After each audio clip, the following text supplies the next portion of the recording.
Omar Madrano, his podcast, his book, What If It Did Work? People are so fearful of failing and of rejection. They don't want to start businesses, or they kind of wallow in bad times and bad things that have happened to them. But what if you took the chance? What if you took the chance and it did work? Omar's dedicated his podcast. Like I said, he wrote a book to this theme, using discipline to look and ask yourself better questions. Excellent conversation. He's a fascinating man from Miami. Uh, he grew up with some tough times and some adversity when he was young. People told him he couldn't do stuff. You're never going to graduate college unless there's a, snowball's chance in hell, he was told. And he's turned it all around. He was successful at some business and franchises, and now he helps others. And what if it did work? You're going to enjoy this conversation. Thanks so much for listening. Hi, I'm Joey Pins.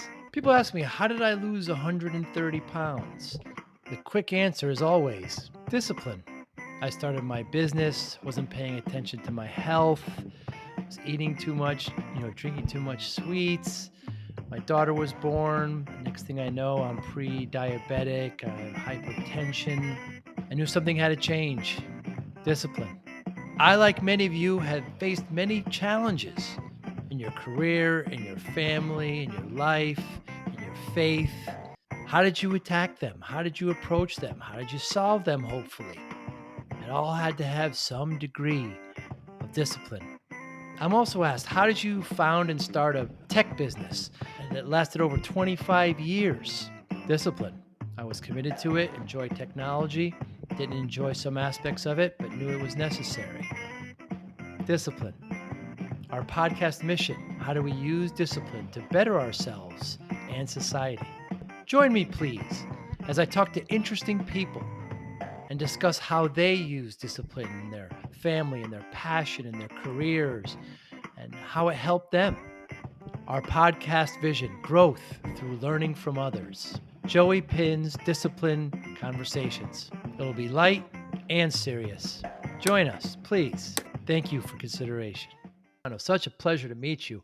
I feel like I know so much about you. Well, maybe not. So let me ask you. Um, so why are people so scared of failure? Because we weren't born that way, man. When little kids all run around, little toddlers and all that.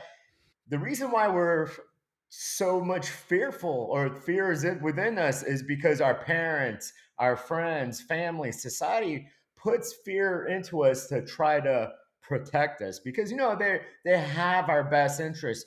You know, being an entrepreneur is not for you. Don't do that. Don't touch that. Don't talk to strangers. But in order to get a sale, in order to become successful, you need to talk to strangers. Mm. But yes, I'd say like with me, I had so much fear, but I love my mom and she did the best that she could. But being a single parent, she was only 20 and all that, she instilled so much fear within me. Hmm. You know, I- that's my answer in the short answer of it.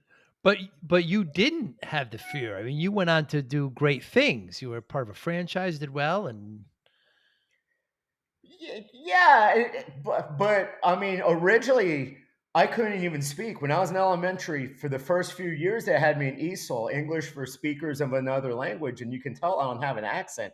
I was born here. I do speak Spanish, but I mean, I was just quiet. I couldn't. I had such a fear of rejection that I couldn't even ask out a girl on a date in junior high and high school. Well, that's my dating myself. I went to a junior high that I felt like the Miami Herald would find out. My whole neighborhood would find out. Everybody would find out. So I had so much fear. It was just a gradual process that led me from a guy that couldn't speak to a guy that my assistant principal told me it'd be a cold day in hell the day I that's graduated right. to, right here. Everybody sees like, this microwave of success. They're like, because of Instagram and Facebook, they see it as, oh, wow, he's so successful. That person's so successful. But to get to who you are, there's a process. There's an A through the Z. It's not like we hit the microwave and in 15, 20 days we're successful. Now, as you're born and raised in Miami, But, you had this kind of, fear of failure, but for college, you actually wanted to get away from Miami. You went up, you're wearing your hat today, you went to Louisiana. Oh, because it wasn't Miami. It had to be Miami. It wasn't me. I Miami sucked. The truth of the matter is, I could have been raised in La Jolla. I could have been raised in Malibu and Honolulu on the Las Vegas Strip and Central Park. It wasn't until I had that aha moment that yes, it is me. And so many people, they run away from their problems, but until you face that fear, unless you face whatever that's holding you back, it's gonna follow you. And how did you face it? Well, it's funny, like what I said in my book. Uh, I joined a fraternity because originally I signed up late for school.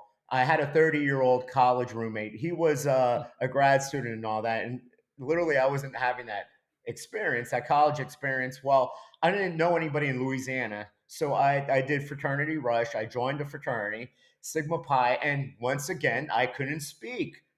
So what they did was they it made you cajoled president. me or forced. Oh, it was Sigma Pi, Yeah. No, they made you but president. Weren't you president? I was president of my pledge class. I became vice president. I I see. ran for president, and like Al Gore and like all the others that have lost. I came a couple of votes short. But what happened was that they would see women. They knew all these women, so we would go to bars because LSU is a drinking town. Hmm, LSU is a party school really? and all that. And the drinking age was 18 because in Louisiana it's always about going above the law. And we would go out and they would force me to go ask this girl for a drink, to buy a drink or go out dancing. Well, the women ahead of time knew to say no, no matter what. So it was always like no, no, no, no. And the women that they didn't know, they would force me to ask like she was with a guy, just to start issues and all that. So from a guy that was so fearful of asking for anything, much less a date, I became numb to the Hmm. process, and it from that point on, I became great at sales. From a guy that couldn't ask out a girl, I became a guy that for like 4 years I was a financial advisor, and I to this day, I don't have a problem asking for a sale. I don't have a problem saying, "Can I be on your podcast? Can I do this?" Because at the end of the day, when somebody's fearful and somebody's afraid of no, no is just no, man. It's two letters, one syllable, and it just means no right now. Like I had an issue because I didn't realize that Columbus Day is still a holiday for some people, and I said, "Can I be late?" Worst case, you'd be like, no, we could reschedule it or this and that. Or you could have said tough times, tough you, but you said that's fine. And that so many people are, I'm fearful of saying no. I'm fearful of what the other person might think of me. I'm fearful of, you know, of silly stuff. That's that little voice inside our head because we all have these goofy issues that we can always just go right past. How important is sales training, be it formal or informal, the one you received? Well, I received a lot of training afterwards, the Zig Ziglar books Sure. and the Grant Cardones and all that. Sales is what runs the world, Mm. man. I mean, so many people you hear because we have this negative connotation. A lot of people, oh, I'm not in sales. I'm not a salesperson because they think of the used car Right. salesman or hey, I'm here to sell you timeshare and all that. But I have to sell people. You have to give a compelling reason to either go out with me on a date, to read my book, to watch a video, to listen to your podcast, to listen to my podcast. It's all about sales. I used to own Smoothie King for 20 years. I had to find enough people and create raving fans. There's always a sale. You know, when somebody gets married, it's because that the male gave a compelling reason or to go out on a second date, on a third date. I'm giving you a compelling reason why we need to go out and create a life together. The world is about sales. People, I mean, every day at work when you're interviewing, I mean, it's, I know it as well. So you talk about rejection, you talk about sales. People are afraid of this. But Omar, what if it did work and what their dreams wanted came true? We have all the tools within us. So many people are on the sidelines waiting for the new.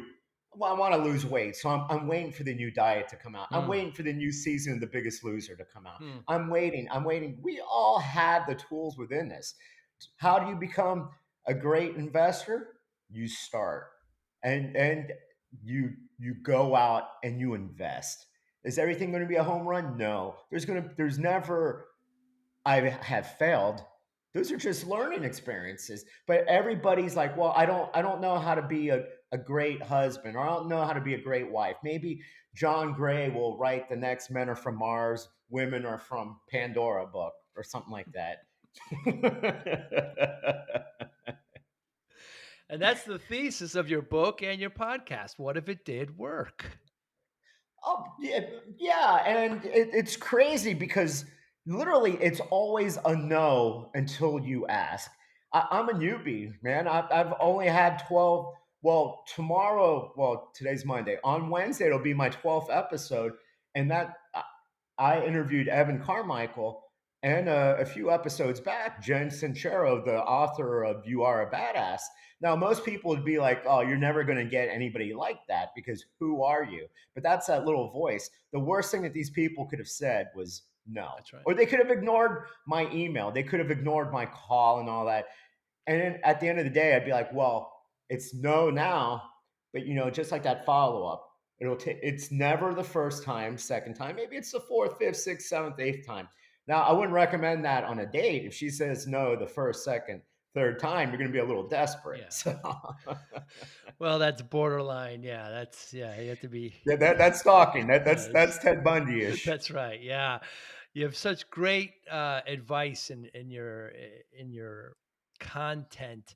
Stop memorizing your bad memories. Oh, completely. I mean, so many people focus on the past. And I hear people, I hear friends of mine, business associates, on and on, that'll keep on reliving this story. And it either becomes a real sappy story and a Hallmark, a Lifetime movie, or they make it like, since it's Halloween season, like it's like Jason is after him, the biggest nightmare on Elm Street and all that.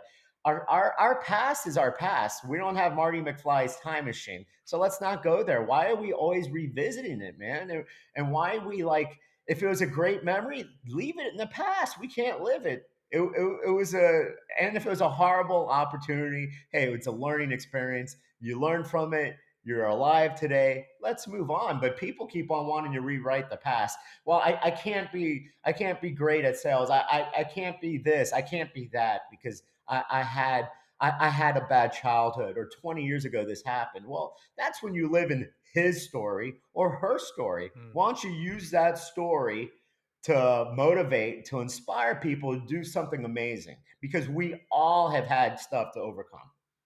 Yeah, you talk about this one exercise where you put a pencil in your mouth and you look at yourself in the mirror.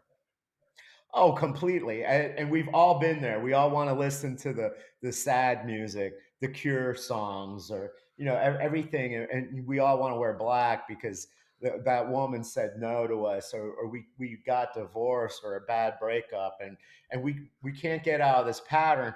But you know what? It's all about. And then you're hunched over, you're breathing bad. When somebody asks you, "Hey, how's your day?" Oh, it's horrible. Oh my gosh, it's been 2 months since she left me and all that. What that person needs to do is go to the bathroom, get a pencil or a pen or a Mont Blanc if you're living bougie.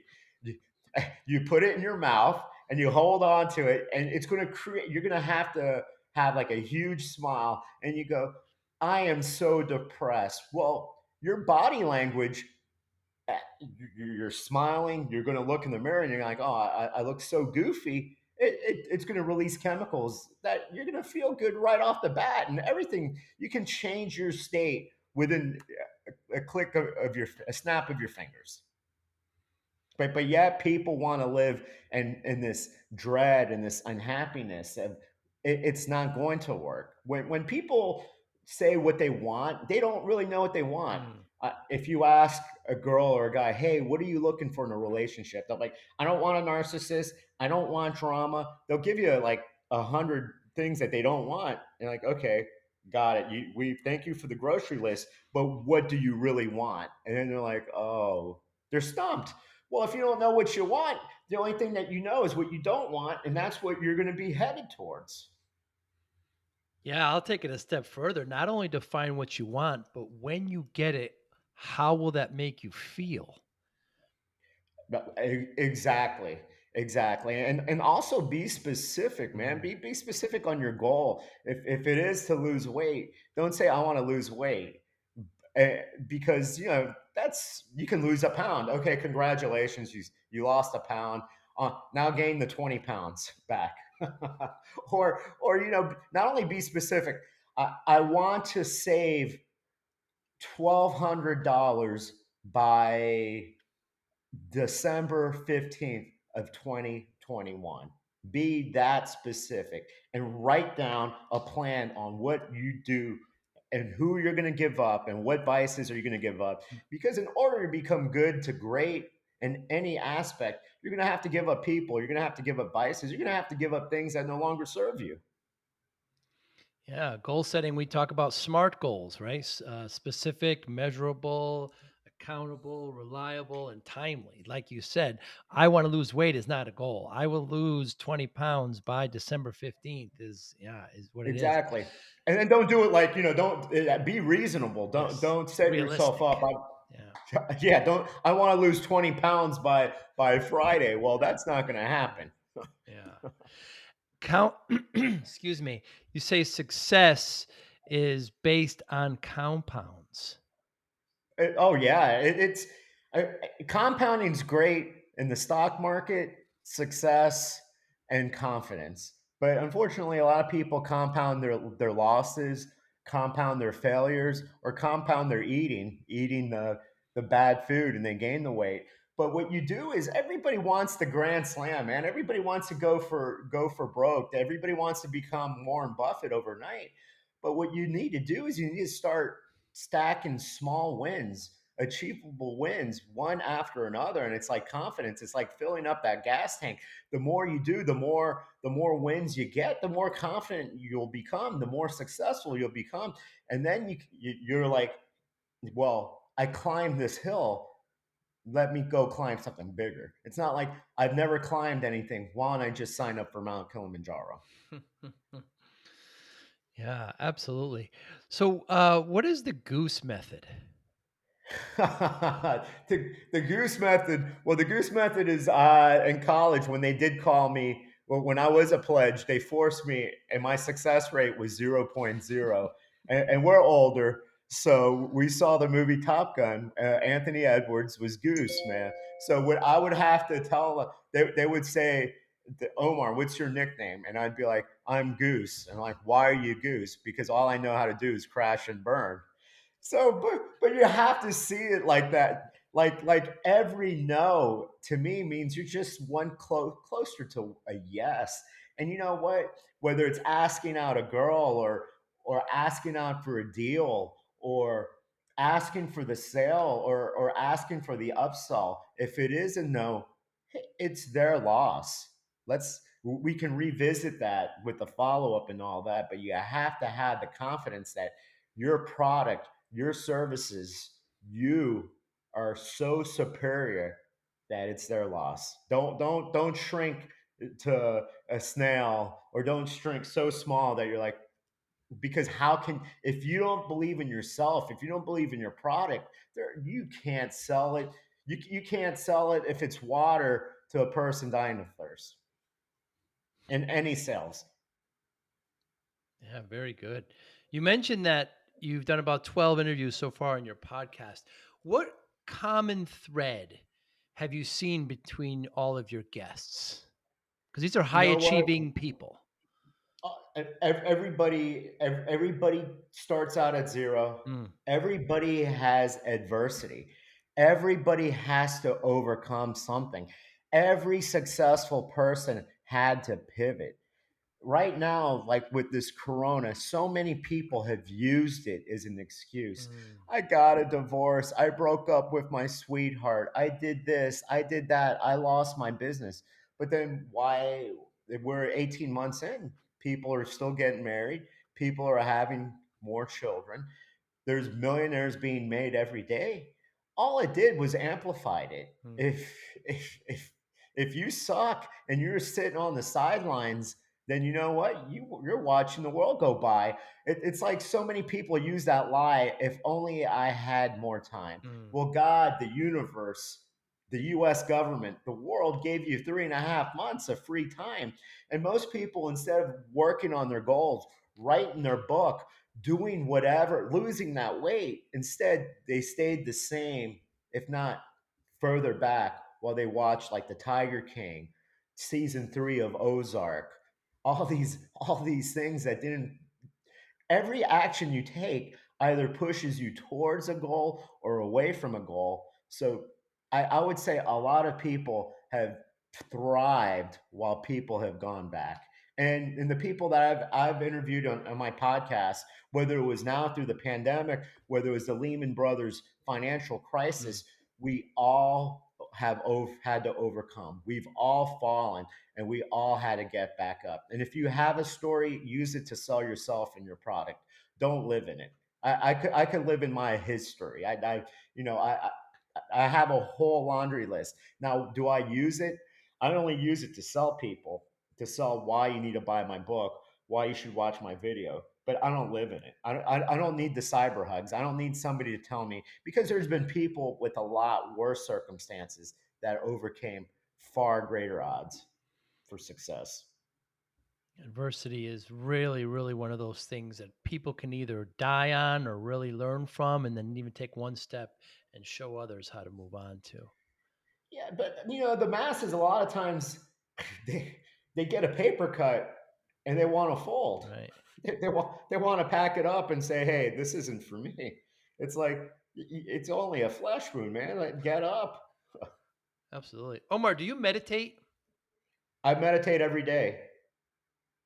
I meditate right the first thing that I wake up, and right before I go to bed. When I wake up, I'm I'm in a state of gratitude, because here I am. I'm 48 years old.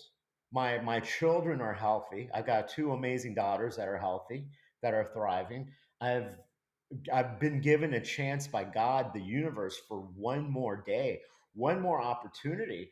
My mother's still alive. My grandparents at 96 and 91 are alive. Wow. So there's so much. We have so much to be thankful for.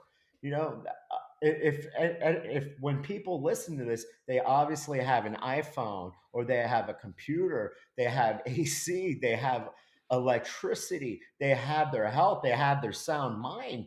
But nobody wants to focus on. And when you do live in gratitude, you live in abundance.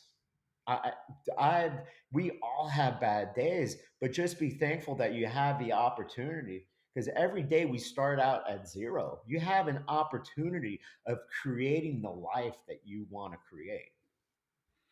It's very true. I think the commonality that I see with everybody I talk to is that they all meditate. It's crazy not to. A lot of people think meditation is like, we're all going to dress up like Hare Krishnas, Right. and I'm going to go on this trek to Tibet, or I'm going to go live with the Dalai Lama, or I'm going to go buy all his books and all that. And that's just watching movies and all that. Meditation, I mean, there's free apps. There's apps for $1. If you can spend $10 a day on Netflix and watch 4 hours a day on Netflix and 3 hours of normal TV, you have time to reflect. You have time to meditate. It's helped me, because before I had a temper, and it really calms you, it really centers you, and at the end of the day, there's nothing. That bad temper just means if I let something bother me and ruin my day, I gave control of it. It's like that person that, you upset me, he left me, he's making me unhappy. You just gave your complete control to someone Mm. else. And I think meditation and all that brings it all back, because you realize that when they say you think you are the universe, yes, you are. I'm my own universe. Yeah, I find that it centers me as well. Did it for a while, then I came back to it, but I really enjoy it. So, Omar, you've mentioned God a couple of times, and you're certainly doing all your content as well. How important has spirituality been in your success, and should it be in others? I believe it should be in others. I'm not evangelical, so I'm not going to tell people you need to go to church. But I do believe that you have to. I mean, I'm Catholic, like a lot of Hispanics, a lot of Latinos. So I pray, and I felt God's presence. I felt on some of the darker days. I mean, we've all had them, and that's to thank Jesus, to thank God, to thank the universe for something that at the end of the day, it everything is bad. I mean, I went through within a year, selling my businesses because they no longer served me. I I got dumped by like a girl that it took me 40 years to ask out on a date, Wow. and we finally started dating. And I guess I wasn't who she. I wasn't what she wanted and all that. I could have easily been so many people. Oh, well, how can there be a God because this happened or that happened? Well, there's so much more to be thankful for. There's so much to be grateful for.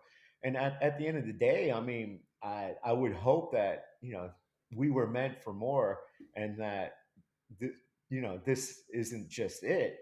And to me, all Christians, and I'm sure other beliefs, that we were made in God's image. So God didn't want us to struggle. God didn't want us to suffer, to live day to day, paycheck to paycheck.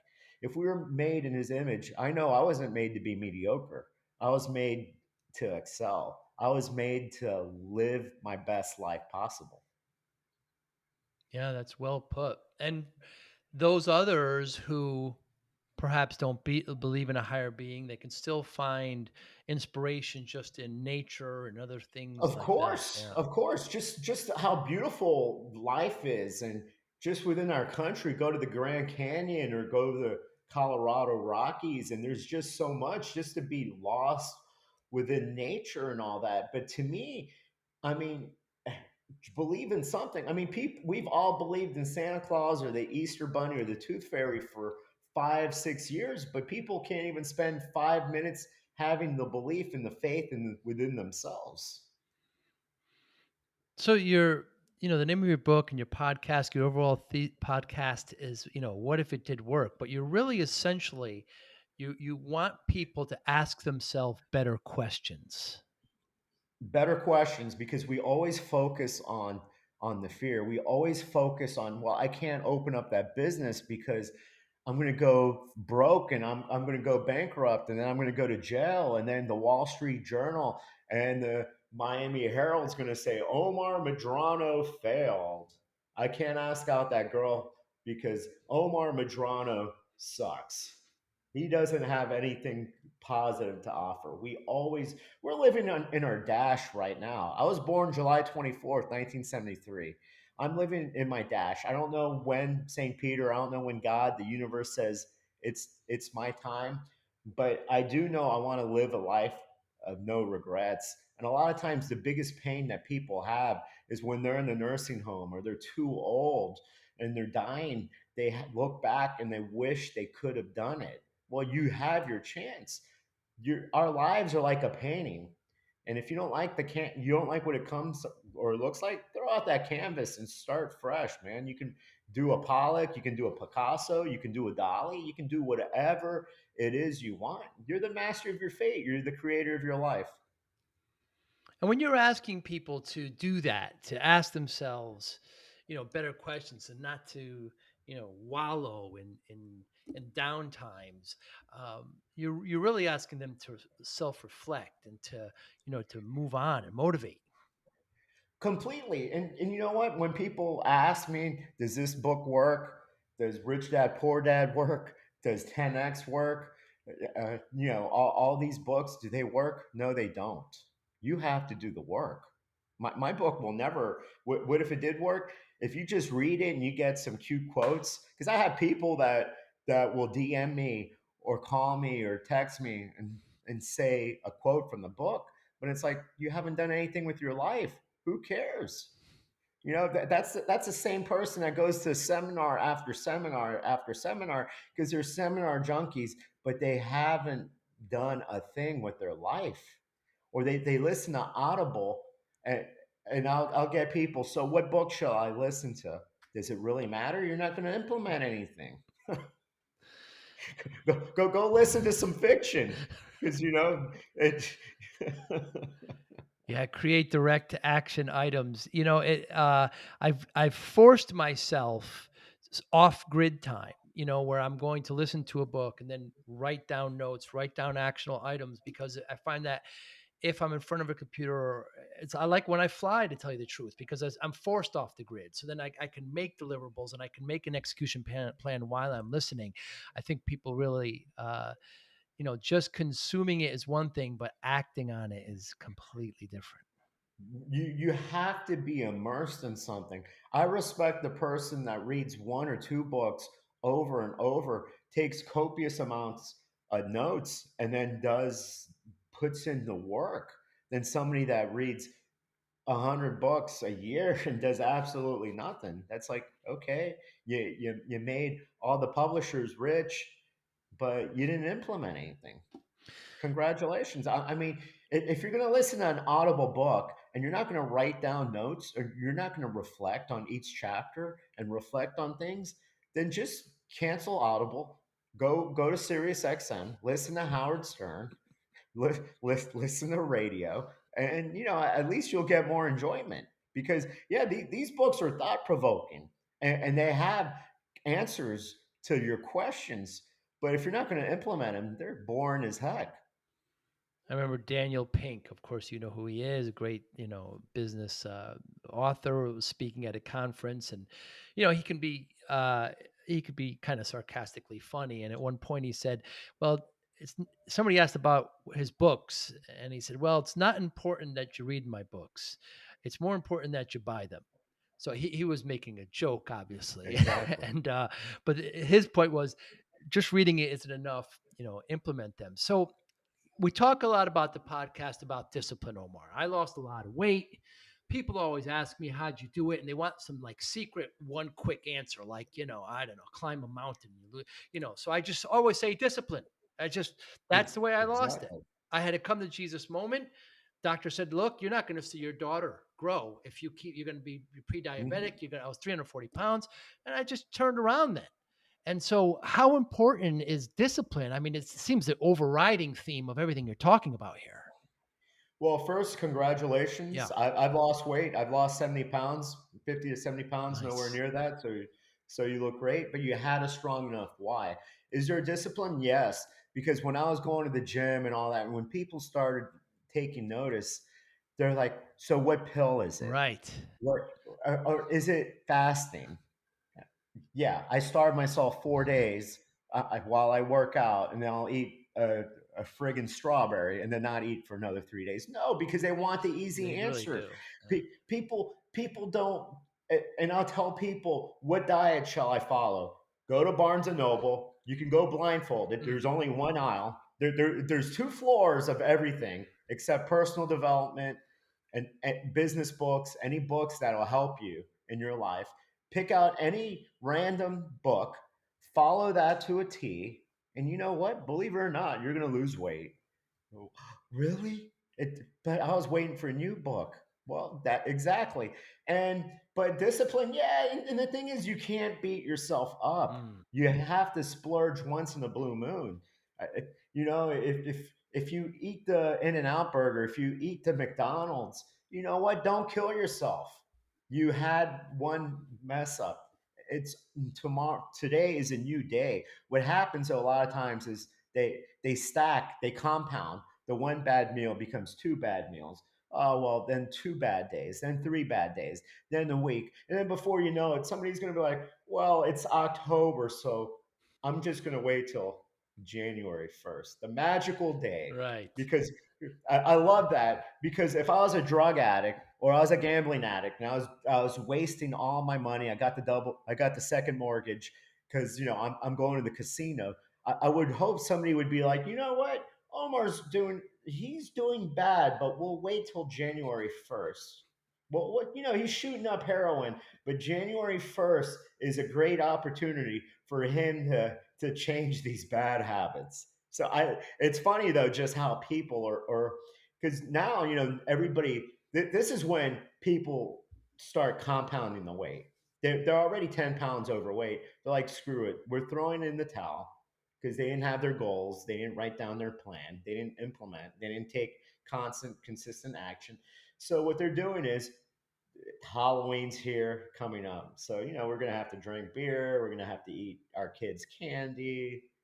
And then, oh, lo and behold, yeah, that Thanksgiving, and Mm. we have to eat it at everybody's house. We have to carb load. We have to eat the pumpkin pie because no, we've never had pumpkin pie. Mm-mm. We've never had pecan pie in our lives, so we have to eat half of that. And we're like, yeah, January 1st is coming around, and then the Christmas, the Hanukkah, the holiday parties, the Kwanzaa, the this, the that, the New Year's Eve party. We have to eat more, consume more. Well, that 10 pounds now, you have to lose 20 pounds. But January 1st hit, and you didn't lose the 20 pounds within 2 weeks. So 2023 looks like it's going to be your year.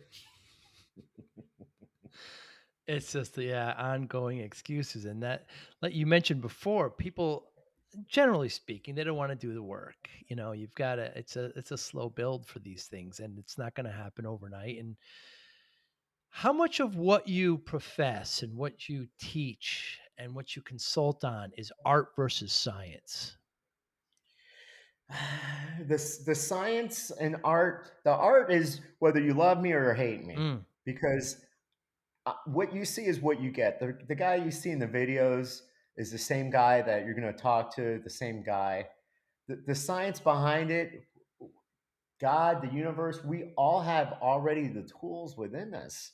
We just pretend we don't know how to lose weight. We pretend to know how, to me, I'm the guy, I'm the coach, I'm the motivator, I'm the inspirer, but I'm going to be honest with you.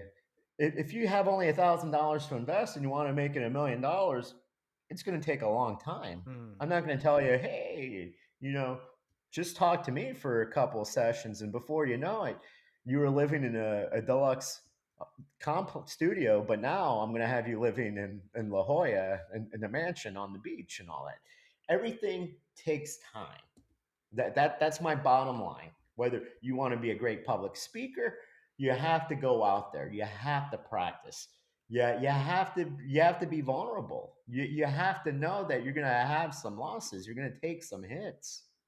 So the science says if you consistently do the work on a constant basis, even when you're not feeling like it. I'm sure those days that you didn't want to go to the gym. I'm sure those days that you saw everybody eating like it was a pie eating contest, right?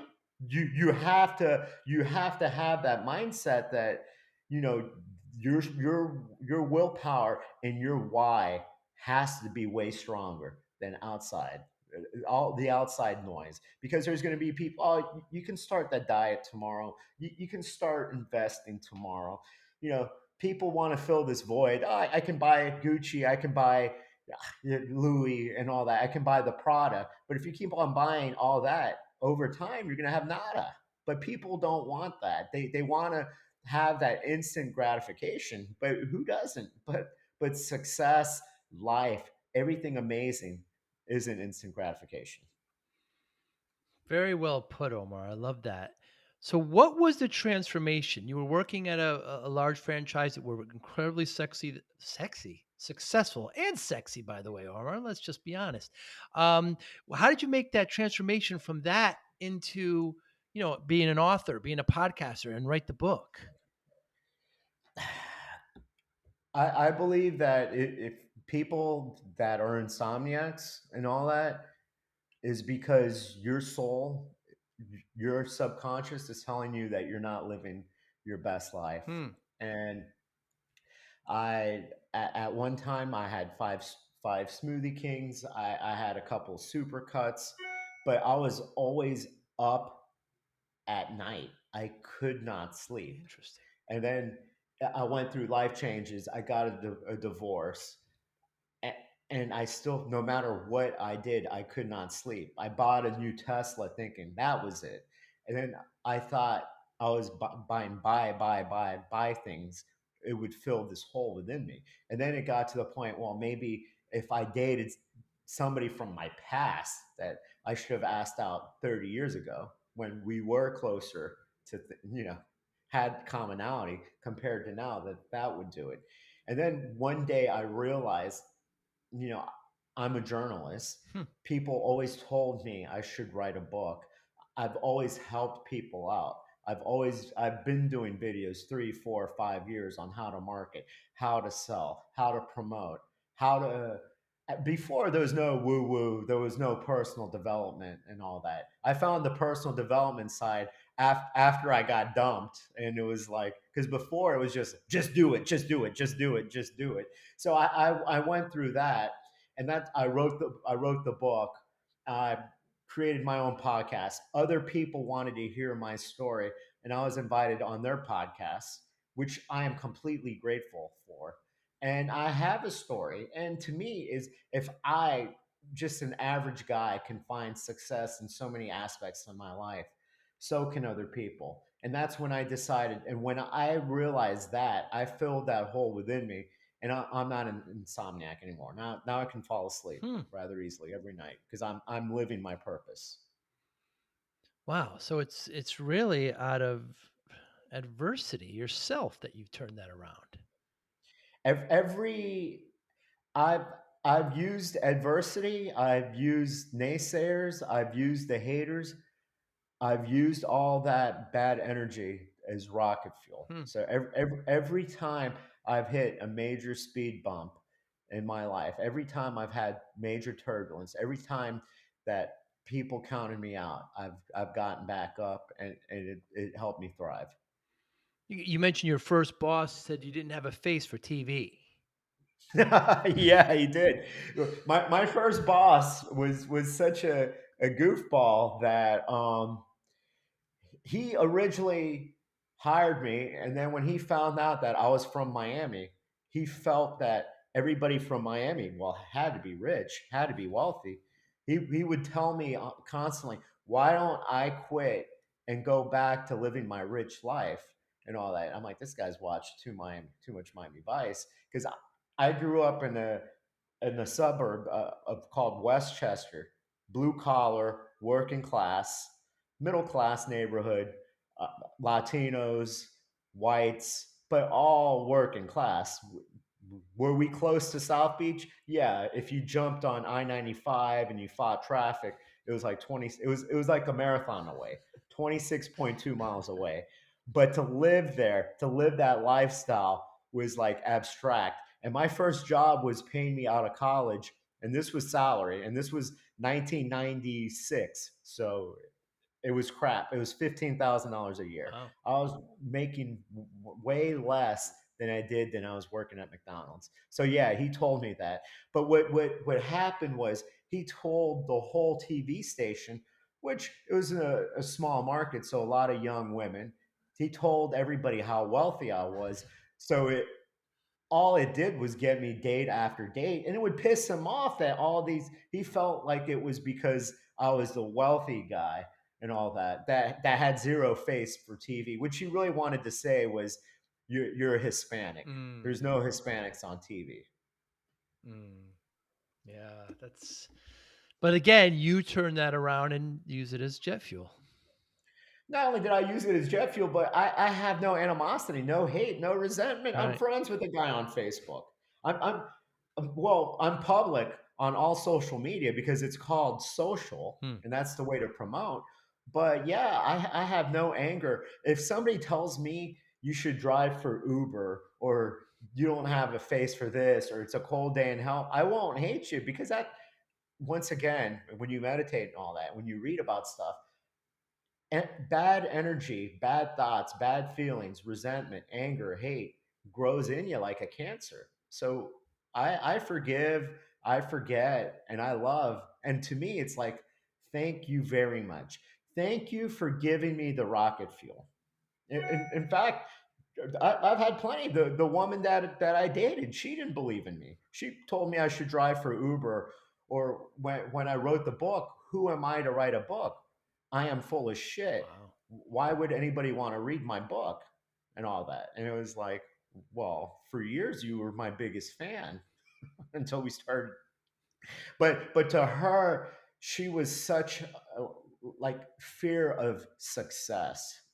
So to her, when you live in scarcity, when somebody is successful, that means you get money from other people, that you hurt other people. And that's the worst thing. That's why a lot of people believe in socialism or equality for all and don't believe in the marketplace dictates. I mean, if I sell in my lifetime 1 million copies, it's because the marketplace said I'm worth it. If I only sold 2 copies to my 2 daughters, then the marketplace says that. But yes, I definitely not fear that. That's one thing I always get a little. I don't know, it's my Latin roots and all that, or growing up with a lot of Cubans. But whenever people have that fear of success and that everybody should be equal and all that, it's like just it gives me the heebie-jeebies. I never thought of that because, yeah, obviously Cuba is communist, where where it's all Oh equality. yeah, Yeah, yeah. So and she was, well, she's still alive. She's Cuban American too. So she was like an outlier because she was like further far left and all that. And even like my ex-wife, my ex-business partner, it's funny. She would say things to me like, "Oh, what how shameful for that woman." Or she would tell me, "Well, at least I'm not a socialist." And all that. But yeah, it's funny. All my friends growing up were are pretty much, well, they're still my friends and all that. Very pro democracy. Yeah, it is what it is, to yeah, say the least. yeah. Capitalism. That's very interesting. Very interesting.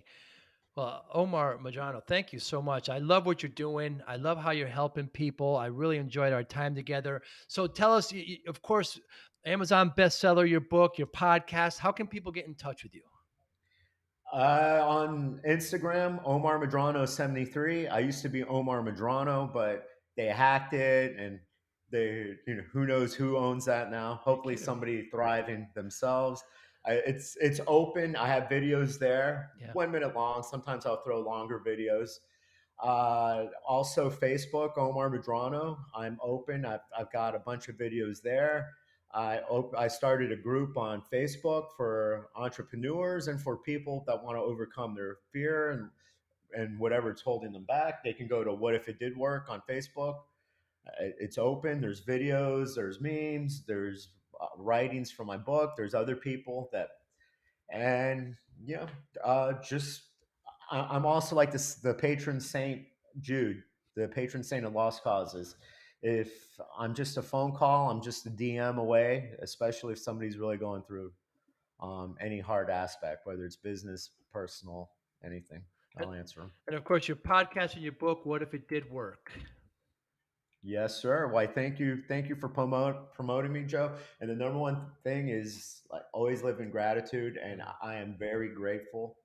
And thank you for giving me the opportunity of being on your podcast. It means a lot to me. Absolute pleasure, Omar. Next time I'm in Miami, I'll look you up. Love to have a cup of coffee and a face to face. Thank you so much. For sure, brother. Thanks. You Look me be up, well. man. Love you. Bye now.